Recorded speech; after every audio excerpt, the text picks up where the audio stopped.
नमस्कार दोस्तों, स्वागत है आप सभी लोगों का आपके अपने यूट्यूब परिवार में।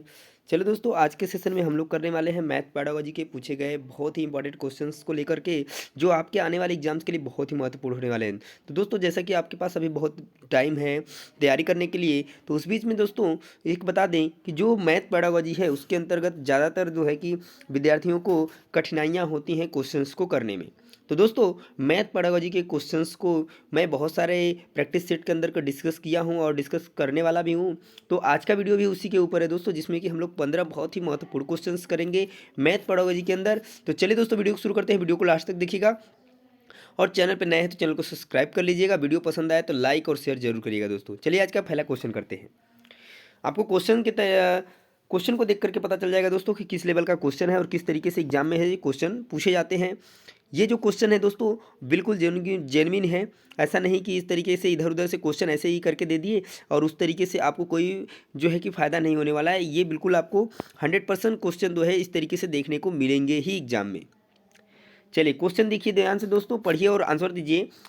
करने की कोशिश करिए। कक्षा में गणित अध्यापक द्वारा विद्यार्थियों के साथ एक अच्छा संबंध विकसित करने के लिए उसे चाहिए। क्या करना चाहिए?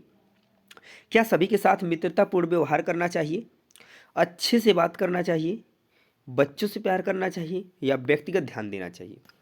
क्या करना चाहिए? तो यहाँ पे देखिए दोस्तों, जो करेक्ट आंसर बन जाएगा आपका कि अगर आप गणित के अध्यापक हैं और विद्यार्थियों के साथ एक अच्छे संबंध को विकसित करने के लिए क्या करना चाहिए, तो क्या करना चाहिए? विद्यार्थियों से अच्छे से बात करना चाहिए। क्या करना चाहिए? अच्छे से बात करना चाहिए। यानी ऑप्शन नंबर सेकेंड जो है दोस्तों बिल्कुल सही हो जाएगा इस क्वेश्चन के लिए। उम्मीद करते हैं कि क्वेश्चन आपको समझ में आ गया होगा। चलिए नेक्स्ट क्वेश्चन की तरफ चलते हैं। Question number second number question है दोस्तों कि गणित की पाठ्य पुस्तक में विभिन्न प्रकरणों में खंड अभ्यास समय को समावेशित करने का उद्देश्य है। यानी टाइम जो चैप्टर है उसको पढ़ाने का जो है उद्देश्य क्या है? क्या विद्यार्थियों को आनंद व मस्ती प्रदान करना है, दैनिक जीवनचर्या में बदलाव करना है, समय का बेहतर सदुपयोग सुनिश्चित करना है या विस्तृत अधिगम अवसर प्रदान करना है? एक चीज़ और आपको बताना चाहेंगे दोस्तों, अवसर।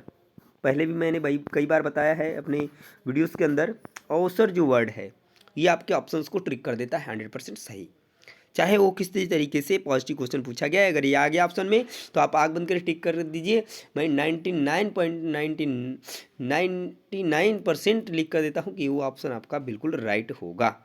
ठीक है, 100% मान के चलिए। तो यहाँ पे जो करेक्ट आंसर बन जाएगा दोस्तों, ऑप्शन नंबर 4 जो है बिल्कुल करेक्ट हो जाएगा। विस्तृत अधिगम अवसर प्रदान करना इस क्वेश्चन का करेक्ट आंसर बन जाएगा आपका। चलिए अगला क्वेश्चन देखिए। Question number 3। क्वेश्चन नंबर 3 है कि गणित की शिक्षा का मुख्य ध्येय है। क्या ज्यामिति के प्रयोगों और उनके प्रमाणों को स्वतंत्र रूप से सृजन करना, विद्यार्थियों को गणित समझने में सहायता करना, उपयोगी क्षमताओं को विकसित करना या बच्चों की गणितीय प्रतिभाओं का विकास करना? यहाँ पे जो करेक्ट आंसर बन जाएगा दोस्तों, ऑप्शन नंबर 4 जो है बिल्कुल करेक्ट हो जाएगा आपका। ठीक है, 4 जो है बिल्कुल करेक्ट हो जाएगा आपका। ठीक है, बच्चों की गणितीय प्रतिभाओं का विकास करना ये क्वेश्चन का राइट आंसर बनेगा, यानी गणित की शिक्षा का मुख्य ध्येय है। चलिए अगला क्वेश्चन देखिए। Question number 4। क्वेश्चन नंबर 4 है प्राथमिक स्तर पर, ध्यान दीजिएगा, प्राथमिक स्तर पर गणित की अच्छी पाठ्य पुस्तक के लिए निम्नलिखित में से कौन सी विशेषता महत्वपूर्ण है? क्या उसमें अवधारणाओं का परिचय संदर्भों के द्वारा दिया जाना चाहिए, उसमें केवल बहु से अभ्यास होने चाहिए जिससे कि यथातथ्य से अभ्यास किया जा सके, वह आकर्षक और रंगीन होनी चाहिए, वह मोटी और बड़ी होनी चाहिए?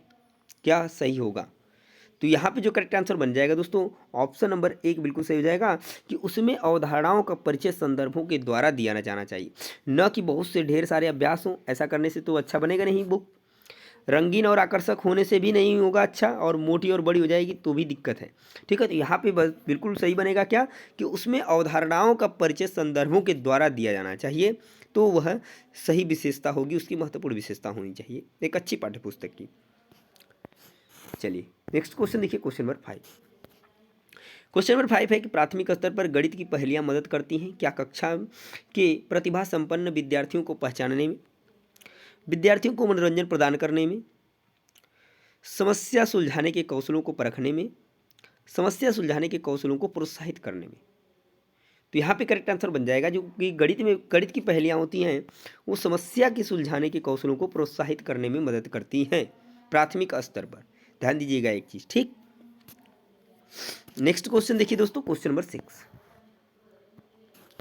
क्वेश्चन नंबर 6 है कि कक्षा सेकंड के विद्यार्थियों को एक शिक्षक योग सिखा रहा है, यानी जोड़ सिखा रहा है, तो निम्नलिखित में से कौन सी युक्ति का अनुसरण सर्वाधिक उपयुक्त है, यानी कौन सा सबसे अच्छा महत्वपूर्ण होगा, सबसे बढ़िया विधि होगी कि बच्चों को आसानी से समझ में आ जाएगी इन चीज़ें।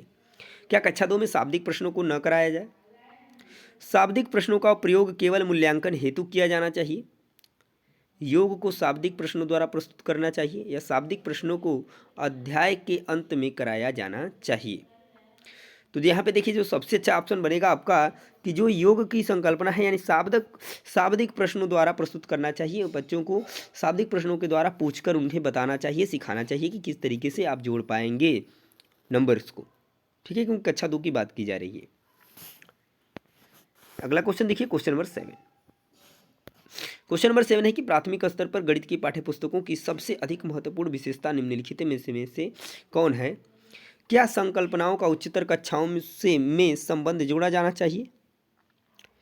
संकल्पनाओं को जटिल से सरल रूप में प्रदर्शित किया जाना चाहिए? संकल्पनाओं को पूर्णतः श्रेणीबद्धता में प्रस्तुत किया जाना चाहिए, या मूर्त से अमूर्त में के रूप में किया जाना चाहिए? तो ये गणित की प्रकृति होती है, मूर्त से अमूर्त, ये बात याद रखिएगा। तो यहाँ पे जो करेक्ट आंसर बन जाएगा दोस्तों, ऑप्शन नंबर 4 बिल्कुल करेक्ट हो जाएगा कि संकल्पनाओं को मूर्त से अमूर्त के रूप में प्रस्तुत किया जाना चाहिए, ठीक है। अगला क्वेश्चन देखिए दोस्तों, क्वेश्चन नंबर 8। क्वेश्चन नंबर 8 है कि कक्षा 1 और 2 के गणित शिक्षण और अधिगम के लिए निम्नलिखित में से कौन सा सही है? क्वेश्चन पॉजिटिव है। अभ्यास के लिए बहुत अधिक अवसर उपलब्ध कराए जाने चाहिए। कक्षा 1 और 2 में केवल गणित के मौखिक प्रश्नों को कराया जाना चाहिए। गणित का अन्य विषयों जैसे कि भाषा, कला इत्यादि से समाकलन किया जाना चाहिए, और कक्षा 1 और 2 में गणित नहीं पढ़ाया जाना चाहिए। देखिए, यहाँ पर अभी मैं कहा हूँ थोड़ा सा अवसर, आप लोग ध्यान दे रहे होंगे, अवसर की बात की गई है कि अभ्यास के लिए बहुत सारे अधिक अवसर उपलब्ध कराए जाने चाहिए। तो अभ्यास की बात की जा रही है, और यहाँ पर कक्षा 1 और 2 के गणित विषय के अधिगम के लिए कौन सा सही है? तो यहाँ पे करेक्ट आंसर बन जाएगा दोस्तों 3, यानी गणित का अन्य विषयों की जैसे भाषा, कला इत्यादि से समाकलन किया जाना चाहिए। ये यहाँ पे करेक्ट आंसर बन जाएगा। आप लोग इस पे नहीं दिए, थोड़ा सा जो मैं एक जो परसेंट छोड़ के रखा था ना, वो उसी के लिए रखा था, ऐसे ही क्वेश्चंस के लिए, जहाँ पर वो 99.99% जो मैंने बोला, वो एक जो 0 पॉइंट, ठीक है, 0.01% जो बच गया था, वो इसी ऐसे टाइप के क्वेश्चंस के लिए छोड़ा था। और यही यहाँ पर देखिए, यहाँ पे गलत होता साबित हो रहा है। तो यहाँ पे जो करेक्ट आंसर बन जाएगा ऑप्शन नंबर 3 बिल्कुल सही हो जाएगा दोस्तों। चलिए अगला क्वेश्चन देखिए, पर ऐसा क्वेश्चन कभी कभी देखने को मिलता है, ये बात ध्यान रखिएगा। चलिए अगला क्वेश्चन देखिए, गणितीय खेल और पहेलियाँ मदद करते हैं। क्या गणित के प्रति सकारात्मक आवृत्ति को विकसित करने के लिए, गणित और प्रतिदिन के विचारों में संबंध स्थापित करने में, गणित को आनंददायक बनाने में, समस्या समाधान के कौशल को प्रोत्साहित करने में सही विकल्प का चयन करिए? तो प्रोत्साहित करने में, यहाँ तक ध्यान रखिए कि समस्या समाधान के कौशल को प्रोत्साहित करने में, यहाँ पे करेक्ट आंसर क्या बनेगा? तो यहाँ पे बन जाएगा, यानी सारी चीज़ें यहाँ पे बिल्कुल सही हैं, यानी कि चारों ऑप्शंस बिल्कुल सही दिख रहे हैं, सी और डी भी। तो यहाँ पे करेक्ट आंसर बन जाएगा ऑप्शन नंबर 2, यानी ए बी सी डी।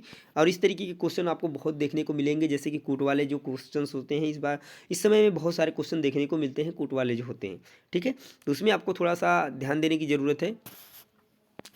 अगला क्वेश्चन देखिए, क्वेश्चन नंबर 10। सॉरी दोस्तों, क्वेश्चन नंबर 10 देखिए कि गणित सभ्यता और संस्कृति का दर्पण है, यह कथन किसने कहा है? यह कथन किसने कहा है? बैकन, हॉम्बेन, लॉक, डटन। तो गणित जो है सभ्यता और संस्कृति का दर्पण है, ये कहा है हॉगबेन ने। तो यहाँ पे करेक्ट आंसर बन जाएगा दोस्तों ऑप्शन नंबर 2, ठीक है। अगला क्वेश्चन देखिए, गणित विज्ञान है स्थान का, शिक्षा का, गणनाओं का, मानव जीवन का। तो यहाँ पे करेक्ट आंसर क्या बनेगा? तो गणित जो है विज्ञान है किसका? गणनाओं का विज्ञान है, बिल्कुल बात सही है। यहाँ पे करेक्ट आंसर ऑप्शन नंबर 3, इसमें कोई आपको परेशानी नहीं होगी। क्वेश्चन नंबर 12, प्राथमिक स्तर पर गणित का क्या महत्व है? सांस्कृतिक, सामाजिक, धार्मिक, मानसिक। तो यहाँ पर जो प्राथमिक स्तर पर गणित का महत्व है वो कैसा है? मानसिक है, ठीक है, ध्यान दीजिएगा। अगला क्वेश्चन देखिए, क्वेश्चन नंबर 13। मनुष्य के जीवन की गतिविधियों में गणित का सर्वाधिक उपयोग होता है, वह है सांस्कृतिक, मनोवैज्ञानिक, सामाजिक, आर्थिक। तो किसमें सबसे अधिक होता है? तो वो होता है आपके आर्थिक में। तो यहाँ पे करेक्ट आंसर बनेगा ऑप्शन नंबर 4। ठीक है। गणित की प्रकृति है सजावटी है, कठिनता है, तार्किक है, सामान्य के लिए नहीं है। तो यहाँ पे जो करेक्ट आंसर बन जाएगा, क्या बन जाएगा? तो गणित की जो प्रकृति है दोस्तों, वो है आपकी तार्किक। वो कैसी है? तार्किक है। तो यहाँ पे ऑप्शन नंबर 3 जो है बिल्कुल सही हो जाएगा। यहाँ हालांकि 2 लिखा हुआ है पर ये तीसरे नंबर पे है, तो ये ऑप्शन आपका सही हो जाए, तार्किक आप लोग याद रखेंगे। ठीक।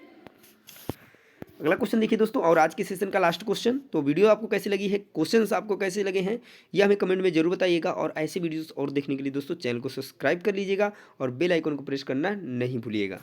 चलिए इस क्वेश्चन का आंसर दीजिए कि भिन्नों की संकल्पना से परिचित कराने के लिए एक अध्यापक प्रारंभ कर सकता है।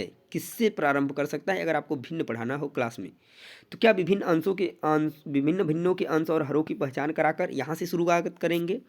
क्या एक संख्या रेखा पर भिन्नों को ज्ञात कराकर यहाँ से शुरुआत करेंगे? या भिन्नों को a बाई बी के रूप में लिखकर जहाँ b is not equal to 0 यहाँ से स्टार्ट करेंगे? या उनके आसपास की वस्तुओं के भिन्नात्मक भागों की पहचान कराएंगे? तो यहाँ पे करेक्ट आंसर बन जाएगा दोस्तों ऑप्शन नंबर 4, क्योंकि हम हमेशा बात करते हैं वास्तविकता से जोड़ने की, उनके आसपास के बाहरी जीवन से जोड़ने की, उनके आसपास के वस्तुओं को दिखा करके चीज़ों को बताने की। ठीक है। और अभी हम लोग बात किए हैं कि मूर्त से अमूर्त की ओर जाना है, तो आप पहले दिखाकर बताएंगे, उसके बाद उन चीज़ों को लिख करके समझाएंगे, यानी अमूर्त की ओर जाएंगे। तो उम्मीद करते हैं दोस्तों आपको वीडियो पसंद आया होगा और क्वेश्चन भी समझ में आए होंगे। तो दोस्तों ये रहा आज का हमारा सेशन कंप्लीट हो रहा है। तो दोस्तों मिलते हैं नेक्स्ट वीडियो में, तब तक के लिए जय हिंद।